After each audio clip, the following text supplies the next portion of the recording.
Mesdames et messieurs, bonjour ou bonsoir. Tout dépend de l'heure à laquelle vous écoutez cette vidéo chez vous. Je m'appelle Michel Biemton, journaliste web camerounais, et merci de faire confiance à cette chaîne YouTube de l'engagement sociopolitique. Bienvenue à cette causerie citoyenne sur l'actualité camerounaise et africaine.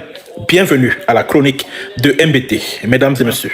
Alors, mesdames et messieurs, comme vous le savez, Bankui Émile, qui est le commandant de la division de la sécurité militaire au Cameroun, le tonton flingueur, le maître espion du régime criminel et dictatorial de monsieur Paul Biya, a été admis à faire valoir ses droits à la retraite. Ça veut dire qu'à partir du mois d'avril de l'année 2023, c'est-à-dire l'année prochaine, il devra céder son fauteuil à son successeur, si je puis ainsi m'exprimer.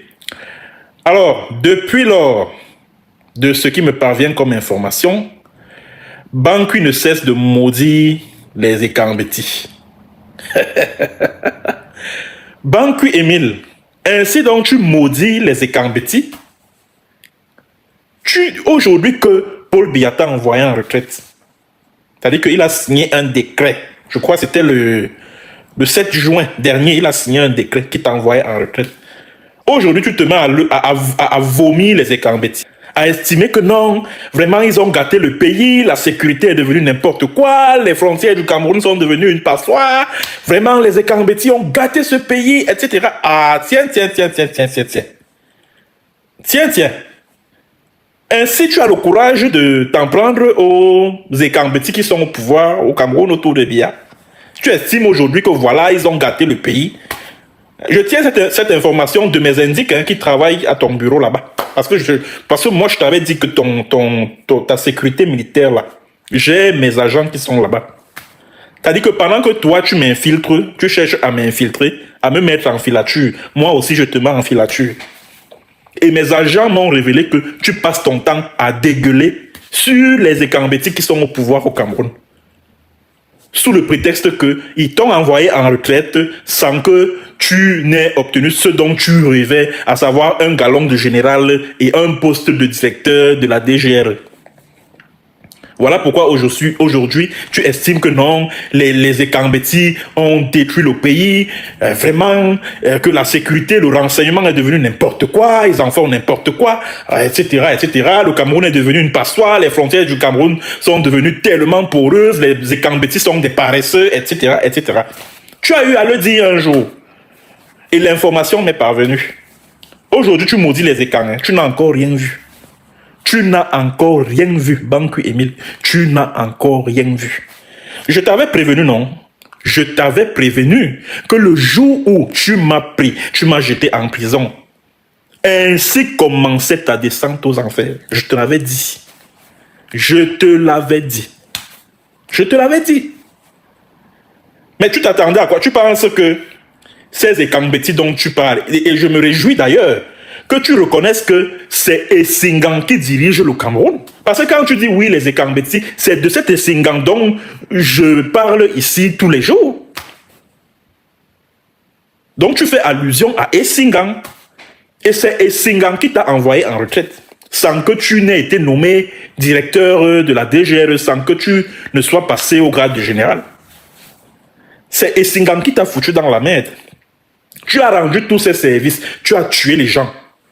Tu as formé des milices en zone anglophone. Tu as coulé le sang. Les Florence Ayafor, les Comfort Toumassan, les jeunes filles anglophones que tu passais ton temps à faire égorger là-bas. Tu as rendu tous ces bons et loyaux services là. Tu as infiltré le mouvement indépendantiste anglophone. Tu as assassiné des gens en désordre. Juste parce que tu voulais rendre service à Essingan.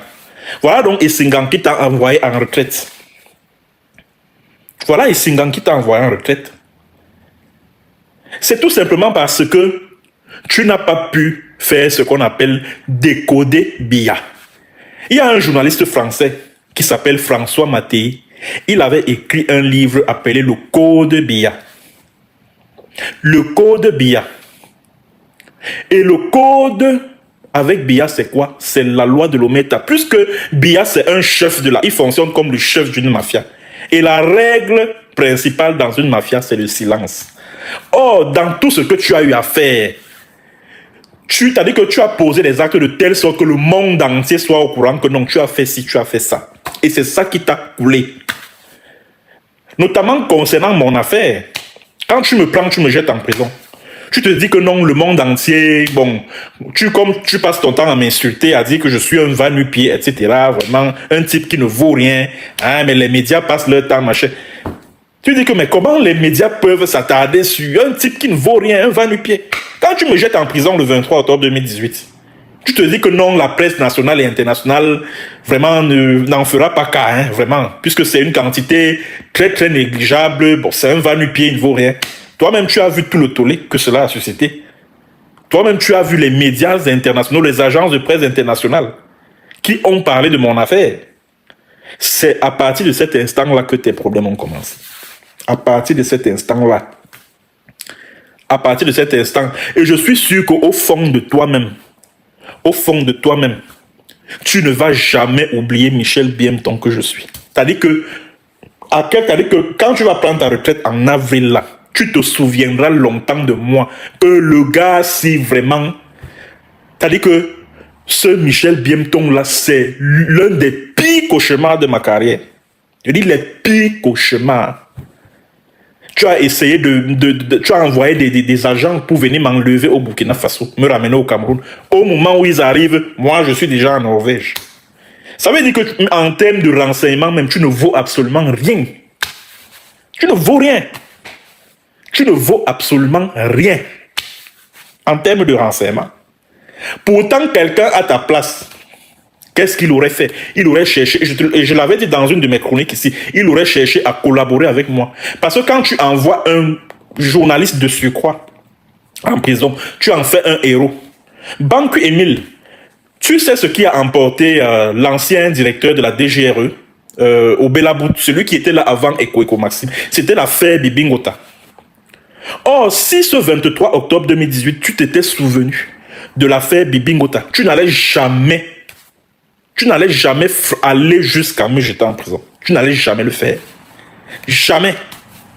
Tu n'allais jamais oser le faire parce que ça allait se retourner contre toi. Et justement, le fait de m'avoir jeté en prison au Cameroun s'est retourné contre toi. Parce que tu as fabriqué un ennemi qui a juré de te nuire. Et voilà les conséquences aujourd'hui. Tu penses que je suis l'une des causes de ton départ à la retraite, hein? Est-ce que tu le sais? Le sais-tu? Es-tu au courant de ça? Que moi, là, toutes les dénonciations que je faisais sur toi, là, tes ennemis au sein du régime des Ekambeti dont tu parlais là, se sont saisis de ça pour aller dire à Biya que, oh, comme tu vois là, il a fait ceci, il a fait cela, ah, il a escroqué des Canadiens, machin chouette. Voilà comment on t'a foutu dans l'undem. Et en plus de cela, tu n'as pas su tirer les leçons de ce qui est arrivé à Foshive, par exemple. Foshive a, quand tu dis là que oh, j'ai versé le sang et tout, j'ai tué pour les Ekambeti, Foshive a fait 1000 fois ce que tu prétends avoir fait là. Il est fini comment? Foshive est fini comment? Quand Biya chasse Foshive, après les événements du 6 avril 1984, il rentre dans son village là-bas, à Fumban. Il dit que Foshive n'avait qu'un seul pantalon. C'est-à-dire qu'il n'avait plus qu'une seule veste, une vieille veste et un vieux pantalon. C'est-à-dire que quand Paul Biya le rappelle là, en 83, en 88 ou en 89, pour redevenir patron du Sénat, il n'avait que le pantalon, un pantalon troué avec une veste, je sais pas moi, de l'an, je ne sais pas, 1800 combien. C'est Paul Biya qui lui a dit que, écoute, prends, il lui a donné l'argent, que prends, voici l'argent, va refaire ta garde-robe. Et en 96, quand Paul Biya a fini de l'utiliser pour les événements du début des années 90, casser la coalition de l'opposition, etc., la coordination qui a organisé les villes mortes, etc., etc. Quand Paul Biya a fini de l'utiliser pour semer la division au sein de l'opposition naissante au début des années 90, quelques années plus tard, quand Foshive perd les élections municipales de 96, Paul Biya le ramasse, il le jette à la poubelle. Paul Biya ramasse Foshive et le jette à la poubelle. Malgré tous les services que Fauchive a rendus au régime des Biya, regarde comment il est fini. Il est fini pauvre comme une souris de l'église. Et en plus de cela, Biya, t'as dit que Biya a même fini par l'assassiner puisque il était au courant de beaucoup de choses. Il connaissait beaucoup de secrets de ce régime. Notamment une opération que l'OCNR avait menée à Bamenda, c'est-à-dire que l'attaque des sites civils et militaires, comme il fallait mener une chasse contre le SDF, contre les militants du SINC. Ils ont donc monté une opération, tous les barons du régime des Biala et la DGRE et tout ça là, ils ont monté une opération en 97 en mars pour aller attaquer des sites civils et militaires à Bamenda. De telle sorte que les sécessionnistes comme vous les appelez les sécessionnistes, les indépendantistes du SINC, soient accusés d'avoir commis été à l'origine de cette attaque, et cela justifie donc une vaste opération de purge contre les militants du SINC. Fauchive était au courant de ce plan-là. Voilà pourquoi, en avril 1997, il reçoit chez lui un certain René Ouna, qui est venu le rencontrer. On ne sait pas ce qu'ils se sont dit le jour-là. Et après leur discussion, après leur rendez-vous, Fauchive a commencé à avoir les maux de ventre, et puis bon, ça... Et par la suite, il a rendu l'âme. Et à l'époque, certaines personnes avaient estimé que Fauchive avait été empoisonné par René Ouna, qui lui-même est mort 7 ans plus tard. Voilà comment Fauchive est mort. Donc, avec tous les services que Fauchive a rendus à Biya, avec tous les services que Fauchive a rendus à Biya, regarde comment il est fini. Tu penses que toi, là, dis donc, toi, tu représentes quoi, Bankou Emile? Tu représentes quoi? Tu représentes quoi? Rien du tout. Rien. Tu n'as pas compris que ces gens-là, que tu appelles les Ekambeti, là, c'est des ingrats notoires. Tu n'as pas compris ça. Tu n'as pas compris. C'est des gens qui ne savent pas ce que c'est que la gratitude. C'est des gens qui ne savent pas ce que c'est que la gratitude. Aujourd'hui, tu as contre toi tous ces gens-là, que ce soit Frank Biya, que ce soit Mvondo Ayolo, que ce soit peut-être que tu as fini par à être en bon terme avec lui ces derniers temps, peut-être. Et le contre-amiral Fouda, avec qui tu as également des problèmes. Quand tu as des gens comme ça sur ton dos, tu comptes sur quoi, Bankou Emile? Tu comptes sur quoi? Tu comptes sur quoi? Tu comptes sur quoi? Il faut continuer à insulter les Ekang. Tu dis que les Ekambeti ont gâté le pays. Tu n'as encore rien vu. Tu n'as encore rien vu. Bankou Emile, tu n'as encore rien vu. Tu n'as encore rien vu. Le jour, moi je t'ai toujours dit, le jour où tu m'as pris là, tu m'as jeté en prison au Cameroun, c'était le début de ta descente aux enfers. Te voilà aujourd'hui, tu es en train de, comme on dit au Cameroun là, tu es en train de lire l'heure. Tu es en train de lire l'heure. Aujourd'hui tu dégueules, tu vomis sur les Ekambeti. Tu n'as encore rien vu. Tu n'as encore rien vu. Rien.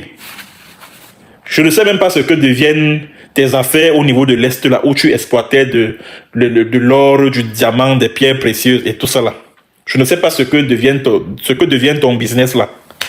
Peut-être que c'est ça qui va te permettre de vivre de ta retraite. Et les stations-service que tu as construites un peu partout là à Yaoundé, en Colbison. Ça, c'est celle que moi je connais le plus. La station-service aux couleurs jaune-verte là. C'est elle que je connais le mieux. Et j'aurais appris que tu as pas mal de stations-service là à Yaoundé. Ouais. Tu as investi également dans l'immobilier. Peut-être que c'est de ça que tu vas vivre pendant ta retraite. Mais sinon, oublie le poste de directeur de la DGR, oublie le grade des généraux. Tu n'auras jamais, tu ne seras ni l'un ni l'autre. Ni général, ni patron de la DGR. Oublie ça. Oublie. Oublie. Alors, c'était donc mon coup de gueule en direction du colonel Joël-Émile Bankou, qui est encore le commandant de la division de la sécurité militaire. Merci à tous ceux qui étaient nombreux à écouter cette chronique sur fond de coup de gueule. N'oubliez pas de vous abonner massivement à cette chaîne YouTube. Nous sommes déjà 18 000 abonnés, c'est pas mal. J'aimerais que d'ici la fin d'année, que nous franchissions le cap de 20 000 abonnés. Merci d'avoir été des nôtres et à très bientôt pour une autre séance et sur un autre thème. Bonjour, bonsoir.